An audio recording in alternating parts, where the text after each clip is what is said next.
এই যে দেখেন বৃষ্টি ভেজা সকালে বৃষ্টি ভেঙে আমাদের দোকানে আসছে নাইম। এত 500 টাকা নোট নিয়ে আসছো, কি নিবা?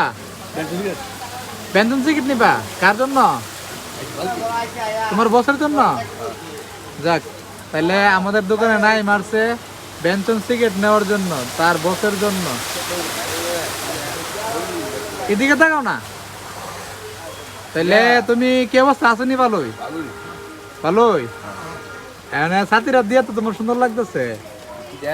হ্যাঁ, কারিটা কালকে রাতে ভালো হয়ে গেছে একজনে, আর তুমি ছাতিরা রেখে দিছো। এটা কোনো কাজ করলা? আরে আবার মোবাইলে ব্যবহার করো তুমি। তোমার নাম্বারটা আমার দিয়ে যাও। হ্যাঁ, নাম্বারটা দিয়ে যাও আমারে, তোমার ফোন দিব। ঠিক আছে?